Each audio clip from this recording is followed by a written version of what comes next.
Good morning. Today we have Niels Bohr here with us in the studio to discuss himself and the topic of his atomic model. Niels Bohr, we would like to get to know you.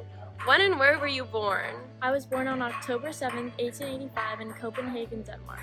Where did you go to college? I attended Copenhagen University, where I later founded the Institute of Theoretical Physics on March 3rd, 1950. What did the institute you established focus on? The institute was formed to be a center for researchers who were interested in quantum mechanics. I really wanted there to be a place where researchers in the younger generation could suggest new ideas. Who laid the foundation that your atomic theory was based on? I adapted Rutherford's nuclear structure and Max Planck's quantum theory to create a model of the atom. What did you end up receiving a Nobel Prize for? I received the Nobel Prize as an award for the structure of the atom. Okay, now let's look at the atomic model and the experiment that was behind it. This is Bohr's atomic model of a nitrogen atom. His model stated that protons are positively charged and found in the nucleus. This makes the nucleus positively charged. Similarly found in the nucleus, however, without any charge, there are neutrons.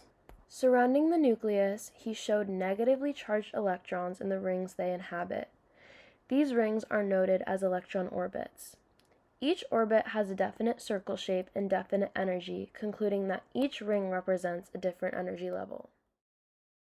However, Bohr's main contribution to the atomic theory was his proposition that electrons moved in fixed orbits around the nucleus and that these orbits correspond to specific energy levels. The higher the orbital energy, the farther from the nucleus it'll be. That means that in this diagram, n orbital will have the highest amount of energy. Why was this so important? It's important because it was a huge advancement towards developing quantum mechanics. Quantum mechanics is the current understanding of how tiny particles like electrons behave. Niels Bohr discovered the atomic model as he was attempting to solve the issue around Rutherford's gold foil experiment. The problem in Rutherford's experiment was that he couldn't explain how electrons didn't just spin into the nucleus. So, in Bohr's discovery, he solved this problem. Niels Bohr initially created the atomic model after studying how hydrogen gives off light. He wondered why that when an incandescent light bulb was lit, it gave off all the different wavelengths of light. But rather than seeing all of the different wavelengths of light when a hydrogen gas was heated to incandescence, a discrete wavelength was seen instead.